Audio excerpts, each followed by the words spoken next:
puse un título a este mensaje. Se llama La primer y última Pascua. La primer Pascua la encontramos allá en el libro de Éxodo. Y la última Pascua es esta. ¿Sabían que esta es la última Pascua? Sí. Sí, esta es la última Pascua, porque tú no sabes si vives mañana, tú no sabes si la próxima Pascua vas a estar, y si Cristo viene a buscar a su iglesia, ¿cómo será? Entonces esta es la última Pascua, es la última que celebramos. Y vamos a leer allí en Éxodo, el capítulo 12, cómo fue esa Pascua que el Señor mandó a través de Moisés. Éxodo capítulo 12. Habló, dice Jehová, a Moisés y a Aarón en la tierra de Egipto, diciendo: este mes os será principio de los meses, para vosotros será este el primero en los meses del año. Hablad a toda la congregación de Israel, diciendo: en el 10 de este mes, tómese cada uno un cordero según las familias de los padres, un cordero por familia. Mas si la familia fuese tan pequeña que no baste para comer el cordero, entonces él y su vecino inmediato de su casa tomarán uno, según el número de las personas, conforme al comer de cada hombre. Haréis la cuenta sobre el cordero. Animal será sin defecto, macho de un año. Lo tomaréis de la majada de las ovejas o de las cabras, y lo guardaréis hasta el día 14 de este mes. Y lo inmolará toda la congregación del pueblo de Israel entre las 2 tardes. Y tomarán la sangre y la pondrán en los postes en el dintel de las casas en que han de comer. Y aquella noche comerán la carne asada al fuego y panes sin levadura, con hierbas amargas la comeréis. Ninguna cosa comeréis de él cruda, ni cocida en agua, sino asada al fuego. Su cabeza con sus pies y sus entrañas, ninguna cosa dejaréis de él sin comer hasta la mañana. Y lo que quedare hasta la mañana lo quemaréis en el fuego, y lo comeréis. Ceñidos vuestros lomos, vuestros calzados en vuestros pies, y vuestro bordón en vuestra mano, y lo comeréis apresuradamente. Es la Pascua de Jehová. Pues yo pasaré aquella noche por la tierra de Egipto y heriré a todo primogénito en la tierra de Egipto, así de los hombres como de las bestias, y ejecutaré mi juicio en todos los dioses. Versículo 12. Pues yo pasaré aquella noche por la tierra de Egipto y heriré a todo primogénito en la tierra de Egipto, así de los hombres como de las bestias, y ejecutaré mis juicios en todos los dioses de Egipto, yo Jehová. Hay un Dios que iba a hacer juicio en esta tierra. Era un día de juicio y era un día de salvación. Dice el 13: y la sangre os será por señal en las casas donde vosotros estéis. Y veré la sangre y pasaré de vosotros, y no habrá en vosotros plaga de mortandad cuando hiera la tierra de Egipto. Y este día os será para memoria, y lo celebraréis como fiesta solemne para Jehová durante vuestras generaciones. Por estatuto perpetuo lo celebraréis. Esta es la primer Pascua dada por Dios. Es la primera vez que celebraban esta Pascua, y Dios le daba instrucciones de cómo hacerla, donde estaba en relevancia un cordero sin mancha, un cordero de un año, un cordero perfecto. Un cordero que no debía ser quebrado su hueso, profecía cumplida en la cruz del Calvario. Ellos comerían la carne sin pan, con pan, y este pan sin levadura. ¿Cuántas profecías, cuánto simbolismo, cuánto significado había allí en esa Pascua? Pesach Pascua es pasar por alto. Es cuando Jehová iba a ver esa sangre en los dinteles de aquellas casas donde comían esta Pascua, e iba a pasar por alto. La muerte no iba a entrar en sus hogares. Y cuando alguien le pregunte, dice al pueblo, ¿qué es lo que había sucedido? ¿Qué es lo que habían hecho? ¿Qué es esto? ¿Qué es esta Pascua? Dice el versículo 27, vosotros responderéis así: es la víctima de las Pascuas de Jehová, el cual pasó por encima de las casas de los hijos de Israel en Egipto, cuando hirió a los egipcios y libró nuestras casas. Entonces el pueblo se inclinó y adoró. Una muerte estaba por pasar por allí, por Israel, pero la muerte no iba a tocar a donde esté la sangre. La muerte no podía con la sangre. Jehová iba a traer su juicio. La vida iba a estar en el hogar donde esa sangre estaba, en esa puerta. ¿Y qué es hoy la puerta? Esa es nuestro corazón. Aunque el pueblo de Israel lo obedecía, y todo aquel que obedecía, todo aquel que creía era salvo. Aquel que no creía, muerte había en su hogar. Hoy en día es igual. Aquel que no está lavado con esa sangre del Cordero no es redimido. Aquel que no está lavado con esa sangre del Cordero está muerto en sus delitos y sus pecados. Aquel que no tiene sus ropas lavadas con esa sangre. Podemos ponernos a pensar, ¿y cómo lavamos con sangre? Quizás si muchas veces nos hemos manchado con un poco de sangre, vemos que la ropa se hace marrón, negra, una mancha casi que no se saca. Pero ¿cómo es? Pensamos muchas veces en esto, cuán literal es.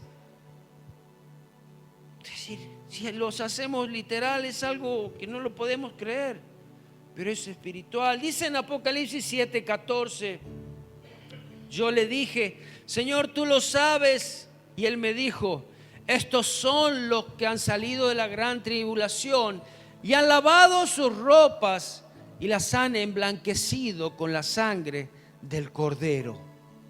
¿Cómo es necesario que sean lavadas nuestras ropas con esa sangre del Cordero? ¿Y qué son nuestras ropas? Es esa cobertura, es esa aprendizaje, es esa enseñanza, es su palabra que está en nosotros. Como dice en Hebreos, vestidos con toda la armadura de Dios. Es esta la palabra de Dios la que nos guarda, nos fortalece, guarda nuestra mente, nuestro corazón, nuestras manos, nuestros ojos. Había en esta fiesta, era necesario esta acción de sacrificar un cordero y tomar su sangre, pintar los dinteles de estas puertas. Pero si había uno que decía, una sangre, las sangres son todas rojas, ¿y por qué no sacrificamos un cerdito? Un chanchito, ¿por qué no? ¿Por qué no una gallina? ¿Por qué no una vaca? ¿Por qué no? Porque las instrucciones que Dios da no es que nosotros podemos lavarnos. No, yo estoy lavado, mis ropas están lavadas por las buenas obras. Y nos justificamos de distintas maneras, pero si es sangre, al fin y al cabo es sangre. No, pero es la sangre del Cordero de Dios que quita el pecado. No es cualquier sangre, no son nuestras ideas, no son nuestras ideologías, no son lo que nosotros creemos, es lo que Él dice que tiene que ser. Era ese Cordero Era ese cordero sin mancha que debía ser sacrificado. Dios mandó que sea estatuto perpetuo, así lo hicieron los israelitas durante 1500 años. Celebraban esta Pascua recordando ese momento que había Dios librado su pueblo de Egipto. Dios había librado sus familias, donde la vida, podríamos decir que había entrado porque había juicio, y donde estaba la sangre pasó por alto. Aún Jesús mismo celebró esta Pascua. Jesús mismo estuvo celebrando esta Pascua durante su niñez, su juventud, hasta el día que fue crucificado. Pero llegó el tiempo de cumplimiento y Jesús vino a la tierra. Llegó el tiempo de cumplimiento y Jesús mismo sacrificaban ese cordero, comían ese cordero, recordando esa obra allí en Egipto. El Mesías ahora estaba en la tierra. El tiempo del cumplimiento era ese. Lo que había antes sido una sombra, ahora se lo veía con claridad. Pero ¿qué pasó? A los suyos vino y los suyos no le recibieron. Su corazón estaba tan frío, su corazón estaba tan lejos. Cuando Jesús decía, venid a mí. No, lo importante es el cordero. No eres tú, Jesús. Es el cordero. Lo importante es sacrificar ese cordero y comerlo y celebrar la Pascua. Eso es lo importante esta semana. Oh, cuán lindo que es ver tantos versículos, tantos lugares que alaban a Dios y que buscan a Dios, y todos se acuerdan, y todos los corazones sensibles durante esta semana. Qué lindo que es verlo. Pero es todos los días. No es solamente una semana.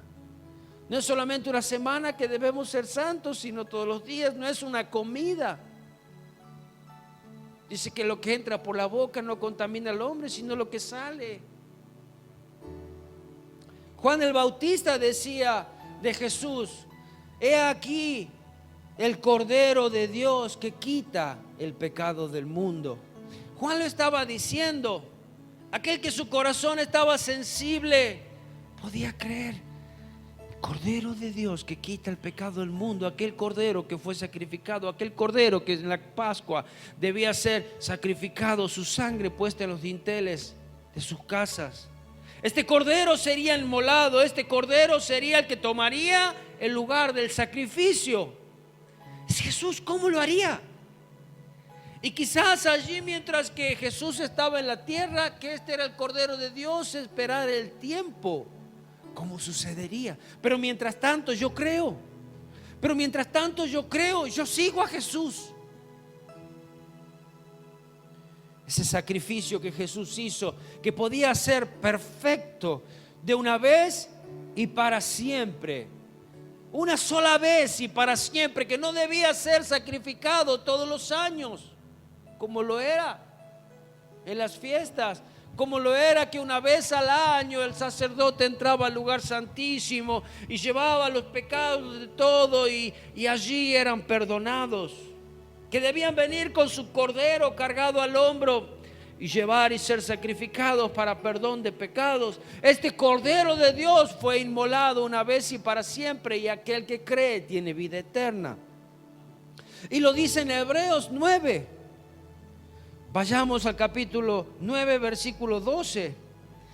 Y no por sangre de machos cabríos ni de becerros, sino por su propia sangre, la sangre de Jesucristo, el Cordero de Dios que quita el pecado del mundo. Y entró una vez y para siempre en el lugar santísimo, y habiendo obtenido eterna redención. ¿Cuánto? Una vez. Una semana al año, eterna redención para aquel que cree. Porque si la sangre de los toros y de los machos cabríos y la ceniza de las becerras rociadas a los inmundos santificaban para la purificación de la carne, cuánto más la sangre de Cristo, el cual mediante el Espíritu eterno se ofreció a sí mismo sin mancha a Dios, limpiará vuestras conciencias de obras muertas para que sirváis al Dios vivo. Esa sangre es la que nos limpia. Esa sangre es la que Jesucristo vertió allí en la cruz para perdón, para limpieza, para salvación, para vida eterna. Jesús mismo, cuando había entrado allí en Jerusalén, en esta semana que fue tan movida, tan importante, aquella semana que Jesús había determinado tantas cosas, entrado al templo, purificado el templo, diciendo: esta casa será llamada casa de oración por todos los tiempos. Pero llegó el momento que quería compartir esta cena con sus discípulos. Llegó el momento donde iba a enseñarles algo muy importante, algo que debían aún recordar, así como lo había dicho: y haréis memoria de ella, aquella Pascua, de esta cena, también lo decía. Y en Lucas capítulo 22,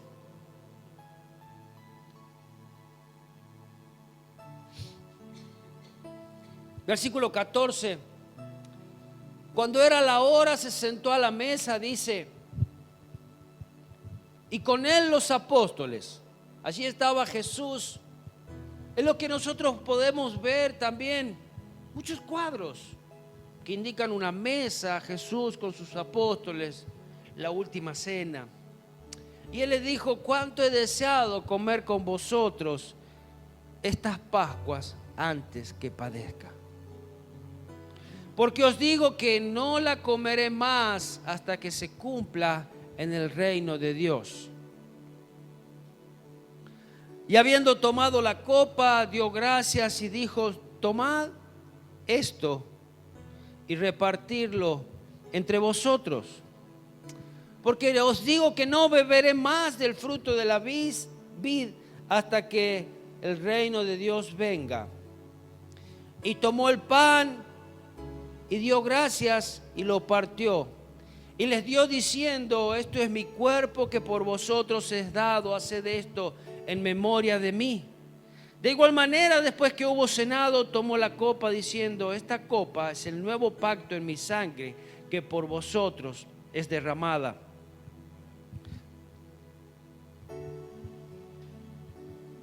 Siempre compartimos esta cena. Dijo el Señor que era necesario hacerlo las veces que quiera. Si quieres una vez al mes, 2 veces al mes, todas las veces, todos los días puedes hacerlo.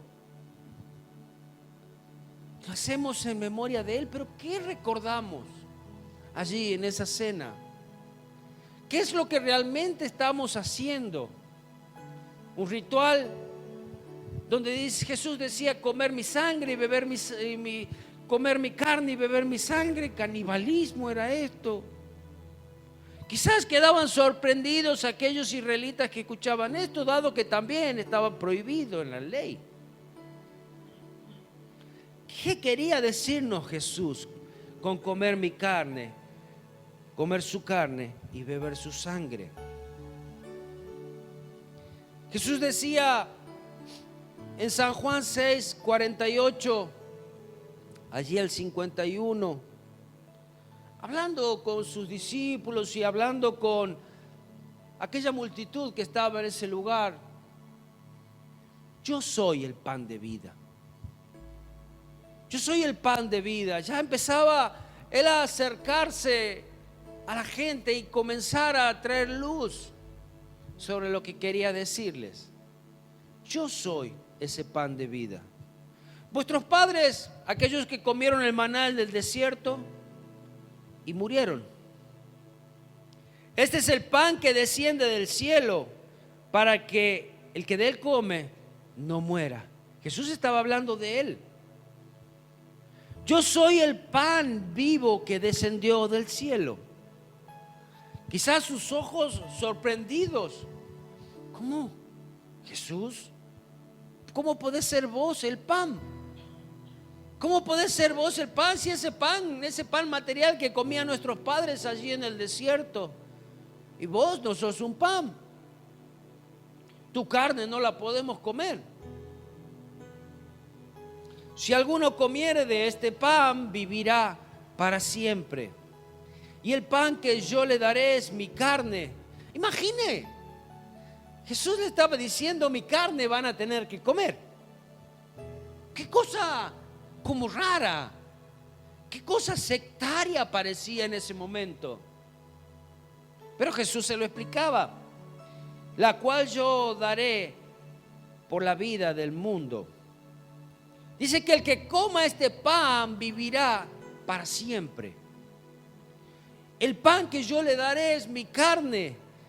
Estaban como un poco confundidos. Entonces en el versículo 52 dice, entonces los judíos contendían entre sí. ¿Qué son estas palabras que nos habla?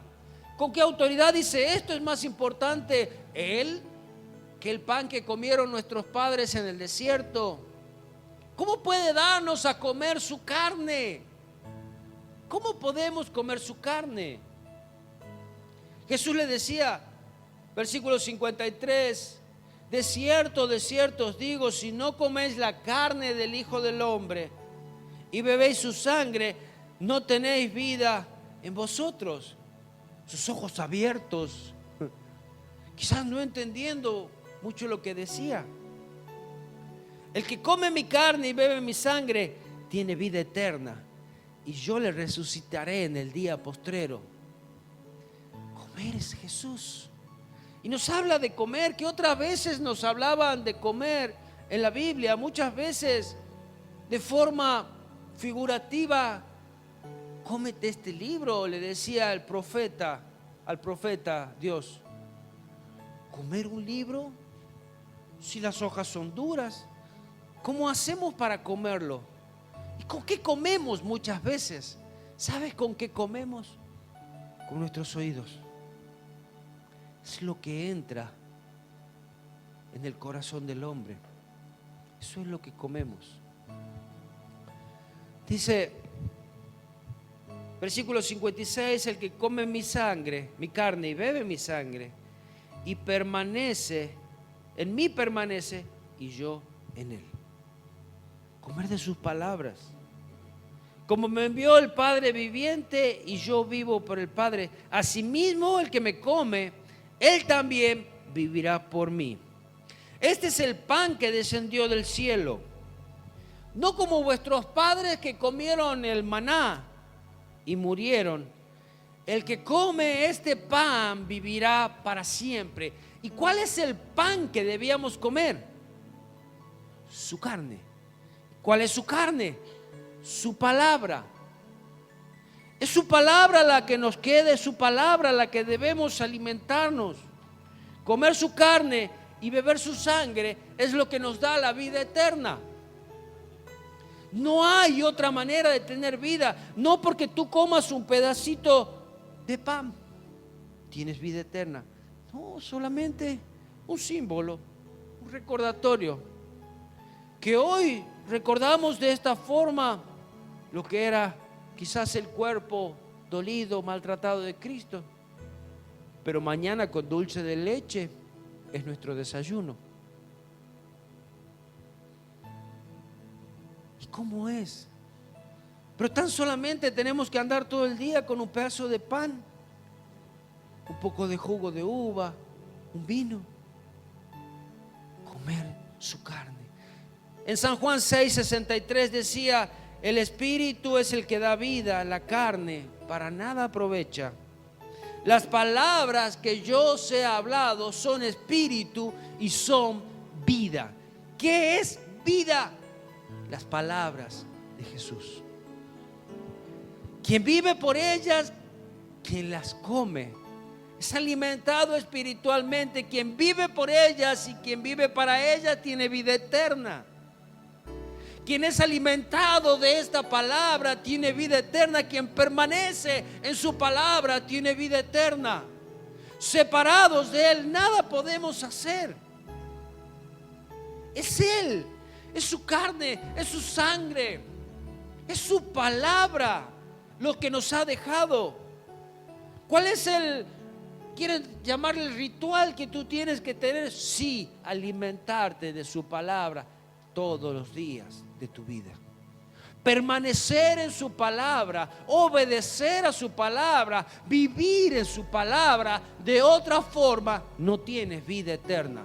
No te da vida eterna venir un día a la iglesia. No te da vida eterna comer la Santa Cena tomando toda la reverencia que tú tienes. Obedecer su palabra te da vida eterna. Creer en Jesucristo, vivir por Él y vivir para Él.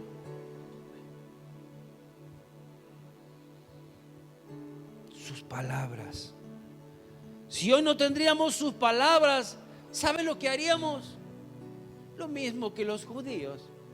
Celebraríamos una Pascua una vez al año, recordando cómo ese Jesús vivió, murió, resucitó, felices y contentos. Aplaudimos y agradecemos. Pero pasó la Pascua. Y si te he visto no me acuerdo, Señor. El año que viene nos vemos de vuelta en Semana Santa. Quizás nos encontramos en un lugar de destino de vacaciones. Quizás nos encontremos en una iglesia. Quizás nos encontremos viendo una obra de teatro. No sé. Esta Pascua es Jesús. Podemos cada día, gracias a Él, celebrar esa victoria que dio en la cruz, porque nos dio vida eterna, porque esa cruz es la que cumplió las palabras, cumplió las profecías, murió y resucitó. Y esas palabras hoy tienen vida eterna, tienen todo el poder de Dios, porque esa tumba hoy no está vacía, nuestro Dios vive.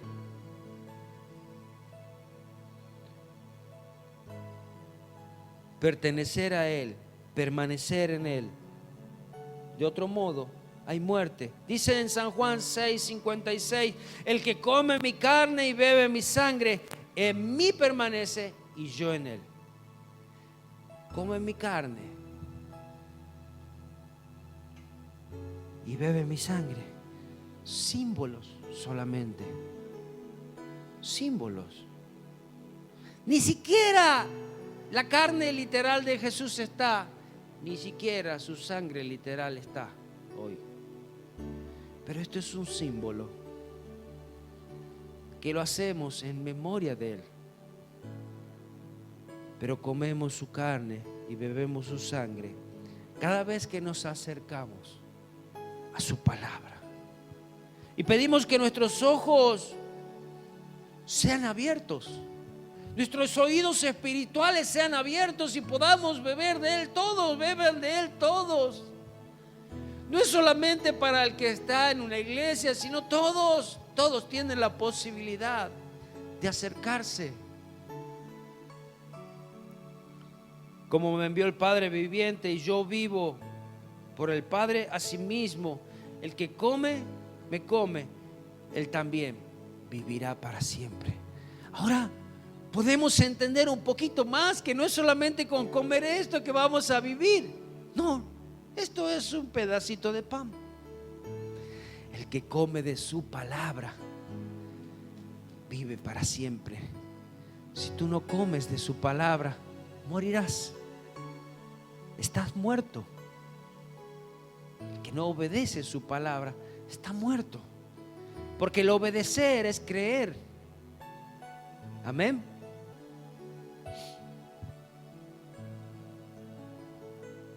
Jesús, estando allí en esa cena, les enseñó la importancia de servir. Les enseñó la importancia de humillarse. Les dijo que hagan eso en memoria de Él todas las veces que quieran. Compartiendo esta cena, dijo: hay uno que me va a traicionar. Aquel que mojaba el pan junto con Él le iba a traicionar. Pero ¿cómo?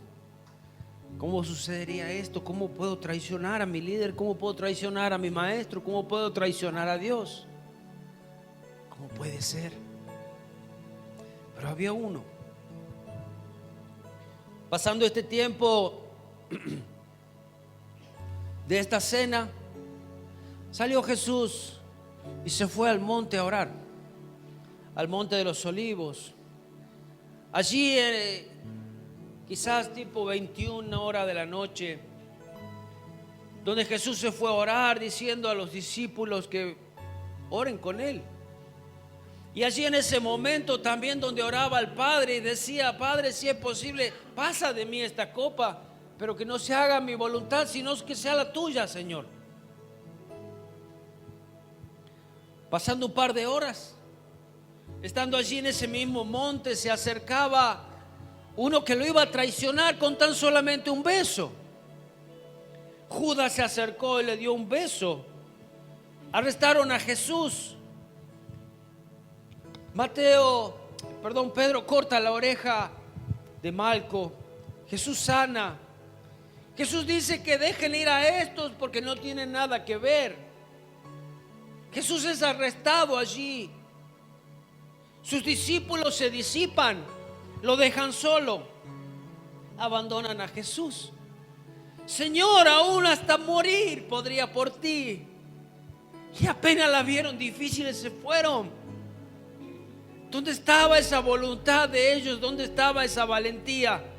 ¿Dónde estaban esas palabras de verdad de sus discípulos? Que decían: Señor, yo no te voy a dejar. No, yo encontré la vida. Pedro decía: solo en ti hay palabras de vida eterna. ¿A quién iremos? ¿A quién iremos, Señor? Esa declaración. Y ahora Jesús era arrestado. Jesús era llevado a la casa de Anás, después llevado al pontífice Caifás. Tipo 3 de la mañana estaba Pedro allí asomándose. El gallo cantó 3 veces, había negado a Jesús. Los ojos de Jesús puestos sobre Pedro, y Pedro llorando de amargura. He negado a Jesús. Poquito más tarde, los soldados se burlan de Jesús. Jesús es azotado. Y aquello que había comenzado como una cena hermosa se iba transformando en un verdadero calvario, en un verdadero sufrimiento. Ahora Jesús es azotado. Después Jesús es llevado ante Pilato. Yo no tengo nada que ver, decía Pilato. Lo llevan ante Herodes. Herodes dice: no, yo tampoco tengo nada que ver. Vuelve a Pilato. Pilato decía, lavándose las manos: yo no encuentro nada, haga lo que ustedes quieran. Crucifíquenle, gritaba la gente.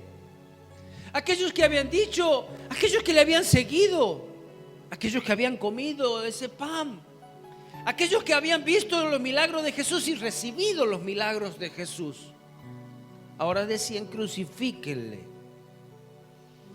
El pueblo gritando. Jesús era condenado. Preferían a Barrabás antes que a Jesús, un maleante, antes que Jesús.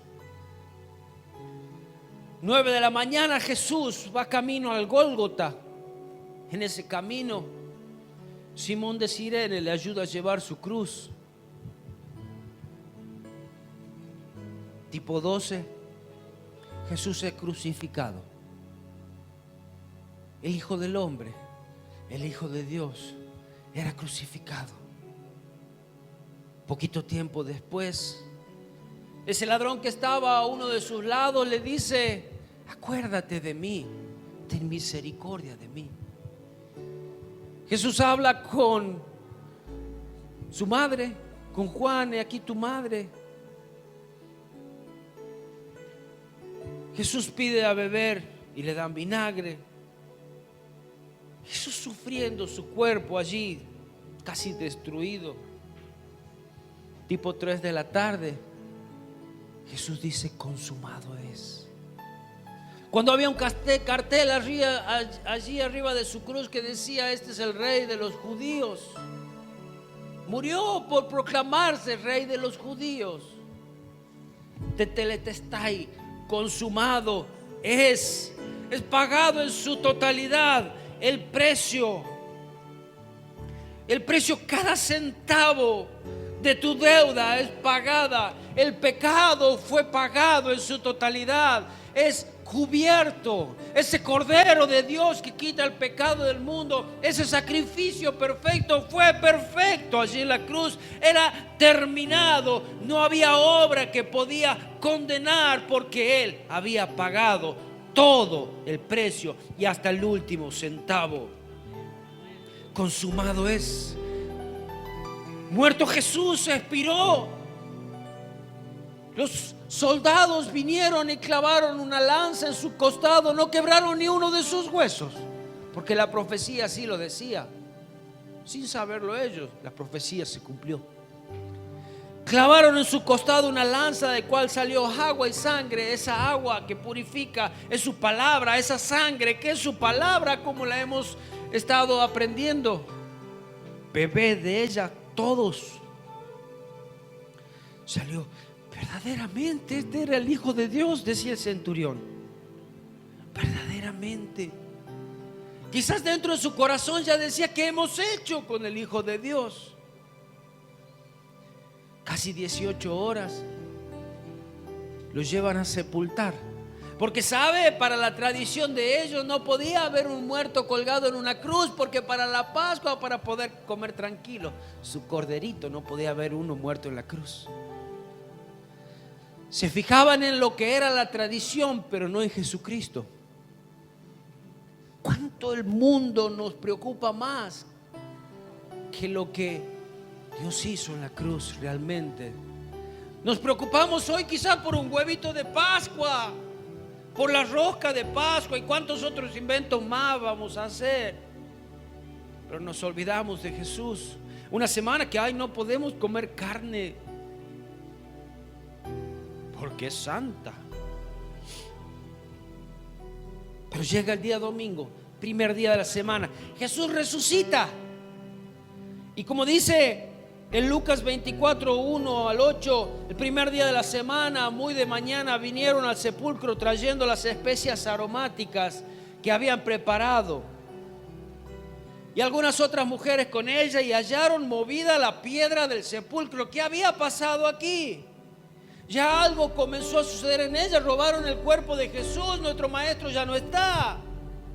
Y entrando no hallaron el cuerpo de Jesús. Aconteció que estando ellas allí perplejas por esto, aquí se pararon junto a ellas dos varones con vestiduras resplandecientes. Y como tuvieron temor y bajaron el rostro a tierra, le dijeron: ¿por qué buscáis entre los muertos al que vive? Él no está aquí, sino ha resucitado. Acordaos de lo que habló cuando aún estaba en Galilea. Acuérdate, acuérdate. Cada día acuérdate que Él ha resucitado, no está en la tumba, diciendo: es necesario que el Hijo del Hombre sea entregado en manos de hombres pecadores, que sea crucificado y resucite al tercer día. Entonces ellas se acordaron de su palabra. Jesús sabe por qué nos dejó la palabra. Porque Él dijo: os he dicho antes que suceda, para que cuando suceda creáis. Creas. No entendieron el tiempo de su visitación, no creyeron a Jesús. Estaba sucediendo los hechos. Las profecías se estaban cumpliendo al pie de la letra, lo conocían perfectamente. No creyeron. ¿Por qué buscáis entre los muertos al que vive? Es aquí, estaba siendo dado el testimonio que el Consolador, el Señor Jesucristo, estaba vivo. Ese glorioso Rey estaba vivo, ya no estaba muerto.